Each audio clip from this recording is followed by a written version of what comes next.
कृष्ण। गीता अमृत में आप सभी का स्वागत है। तो हम आ गए हैं भगवत गीता अध्याय 15 श्लोक क्रमांक 9। पिछले श्लोक में हमने देखा कि किस प्रकार भगवान ने कहा कि हे जीव, हे मेरे अंश, हे मेरे पुत्र, तुमको इस भौतिक जगत में सब कुछ मिल रहा है सिवाय मेरे, और हमारा जो संबंध है ये इस भौतिक जगत का नहीं है। ये भौतिक जगत कैसे बना है? ये इंद्रिय और इंद्रिय विषय वस्तु से बना हुआ है, और तुम इन सबसे ऊपर हो।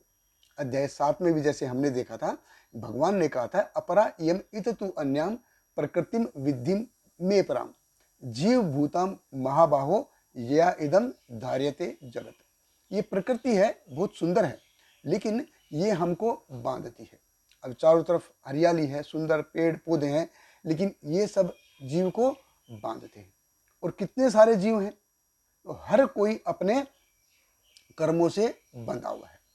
तो जीव एक शरीर धारण करता है, प्राप्त करता है, और उसको छोड़ देता है, प्राप्त करता है और छोड़ देता है।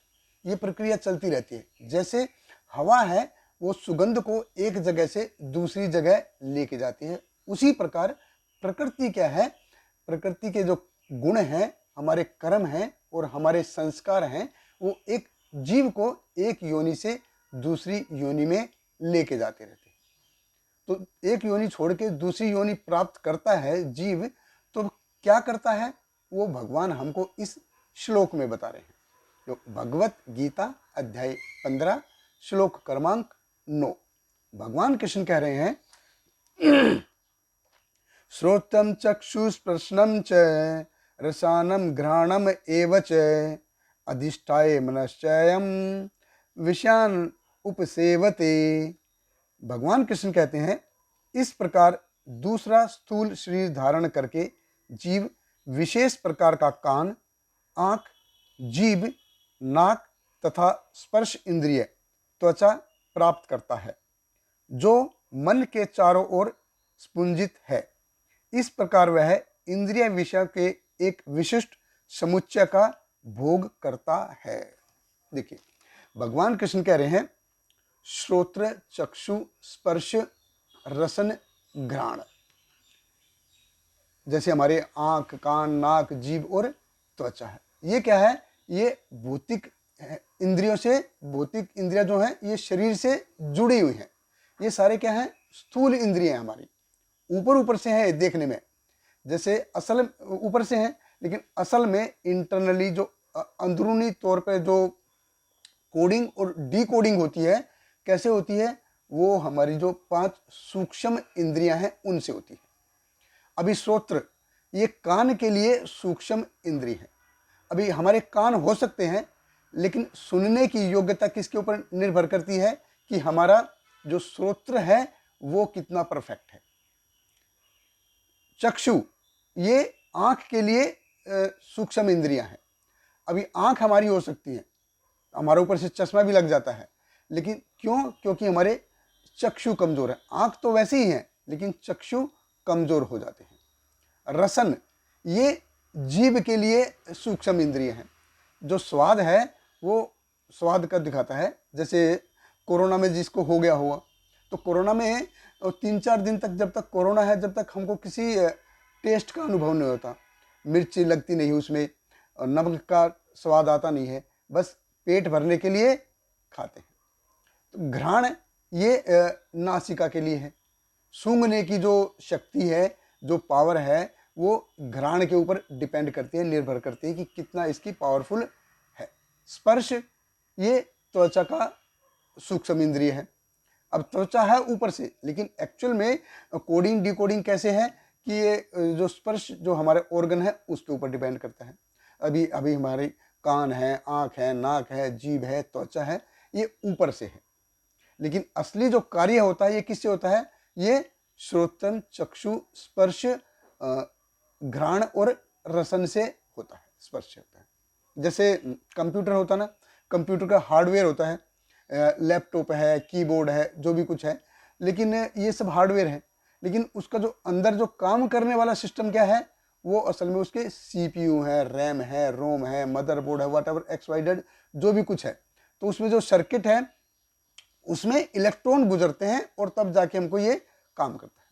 तो उसी प्रकार से क्या है, हर एक जीव, जो हर एक जीव है उसकी जो इंद्रियां हैं वो अलग अलग है और वो इंद्रियां अलग अलग तरीके से काम करती हैं।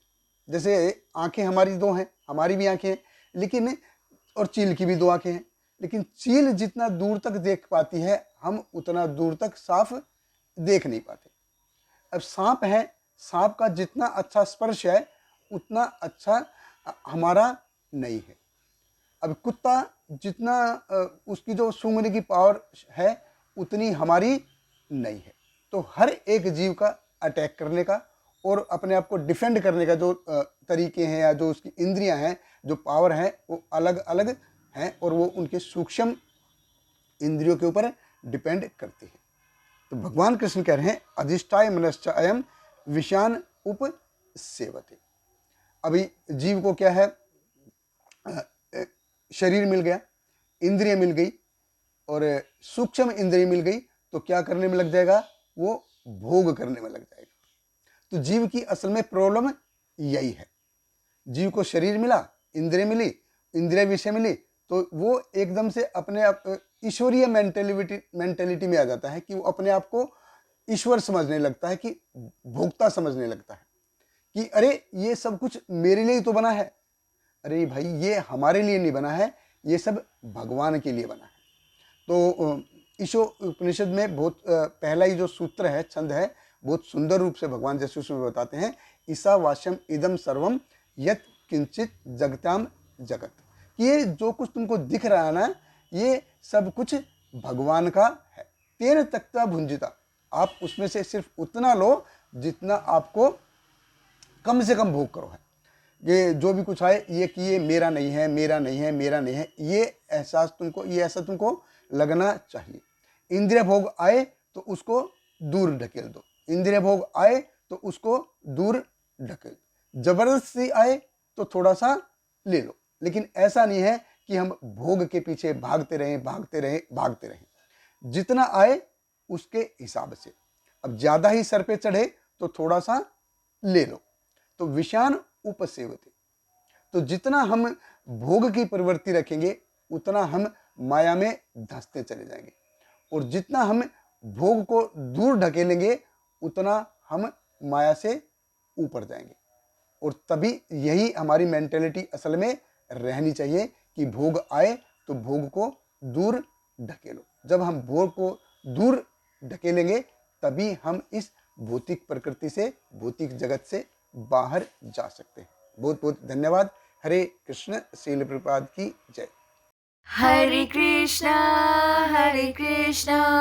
कृष्ण कृष्ण हरे हरे, हरे राम राम राम हरे हरे।